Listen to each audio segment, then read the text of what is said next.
Kula nyuwun pangapunten, kula ingkang nyuwunaken pangapunten adi kula Kala Bendana.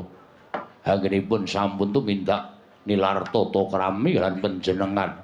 Bapa Prabandana, mboten napa-napa, mboten napa-napa. Kula menika sampun biasa sanja mbaya ngaten menika sampun biasa.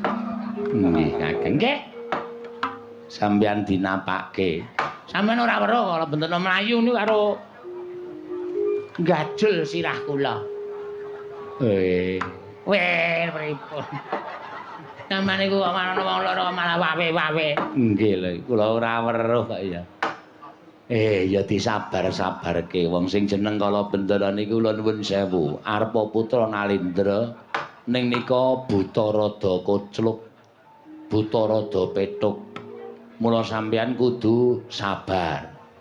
Pun satrepe nek buta sing kondange rada petuk nendang karo pendhita sing pancen kondange rada kocluk.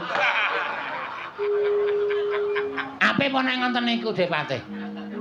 Kula ming ngomongke, sampeyan niku nek ana kanca Sanjambaya kok bungahe ra jamak-jamak. Menika nggih, kedah nggadahi jati diri. Kedah saged nemtokaken pundi kedah panjenengan tindakaken. Sampun ngantos mangro paningal, aja gampang rubuh-rubuh gedang. Aku ngene, kowe ngono mangsa borong. Ning aku kaya ngene. Ngaten menika wujudipun satunggiling satriya ingkang nggadahi jati diri. Nek panjenengan kaca menika sampun dipun anggep lepat, ya karo kaca kudu disingkirke. Sedulur-sedulure panjenengan sing kira-kira ora mathok karo panjenengan, sing bombong sarta nyengkuyung karo Garukaca, singkirke menika ning cara kula. Nggih. Ning Sarenggara petang-petang kok kahanan iki ngibarate kaya tembunge kriwikan dadi grojogan, geguyon dadi tangisan. Mula dhuwur aja didadal. Men tetep kricik-kricik. Sik to, sampeyan niku kula tak matur. Niki kula matur kaya ngenten iki, kula ming maturna panane lho. Perkawis napa? Brajamusti mlayu, Kala Bendana mlayu. Nggih. Ngerti nek nak Mas Brajadanta ajeng mboten narimakaken Garukaca dadi ratu. Leres. Brajamusti sowan teng negara Pringgodani, teng mrika sampun komplit para nalindra-nalindra klebu Pandhawa, anak-anak Pandhawa lan sak piturute. Pokoke komplit. Brajamusti didangu karo Arimbi.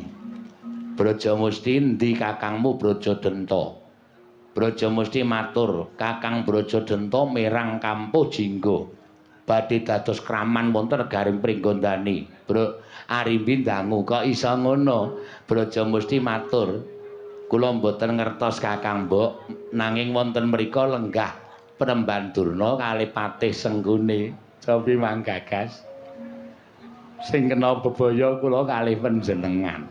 Ya nek sing krungu niku ming Arimbi tok.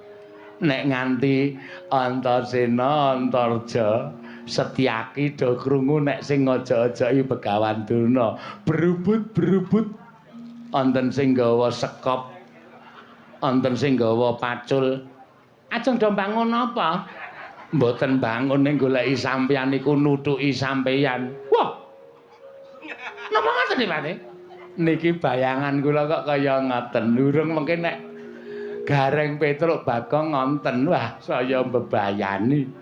Napa kelakon sampeyan berita karo Duyuwi Bagong sing ping 3? Nggih. Nggih.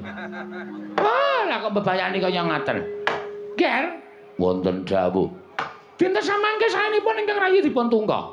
Ing rayi dipun tungga supados anggen paduka menika badhe ngraman negari Pringgondani. Menika mboten kadenangan dening para Pandhawa lan badhe kasembadan penjongkonipun anak Mas Brajadanta.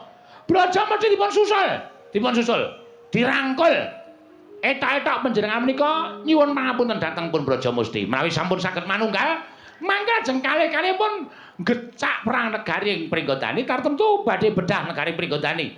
Pandhawa mboten wonten ing saged ngasoraken kridanipun Brajadanta lan Brajamusti. Mekaten Bapa Penemban. Nggih, Ken.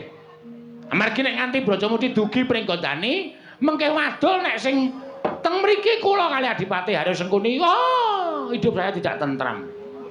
Urip kula mboten tentrem, mboten ayem, mboten jenjem. Wonten pundi punya dipun bujung dening para wadyabala negari Ngamarta. Nah ngaten ngestaken dawuh. Kula badhe ngestu padha dawuhipun Bapa Penemban Durna. Lah, rak ngaten. Braja lamatan, Braja Wikalpa. Wonten dawuh Kakang Adipati, ora sah warsa ideping tekadmu. Kowe tak wenehi kamardikan yen pancen mbok anggap kakangmu iki bener. Ayo kowe melu aku. Nah yen to atimu tida-tida ora sah melu perkara iki. Mundhak ora mangan nangkane nanging gabul pulute. Nonon ngestaken dawuh, ngestaken dawuh. Budal kang padha seba pun Kakang kundur ngedaton. Dawuhna para wadyabala ingkang sarujuk lan penemune Brajadenta.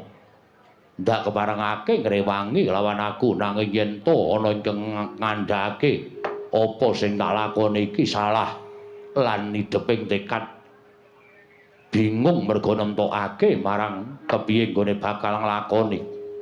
Aja dikangelan prajurit uga tak waringi kamardikan tak keparengake bali marang omahe dhewe-dhewe. Oh iya, ngestaken dawuh. Nyuwun pamit madhal pasilan sing ati-ati aja kaya bocah cilik kaya wis ora ana dawuh maneh. Braja lamatan, braja wikalpa. Purna gati ning pananggilan. Sanutra sumutur ngedaton jeluk saking gambar kuwi kenapin gambaran gading kadherangen sangganing perumban cedhi. Manggung ketanggung Jawa Paloro.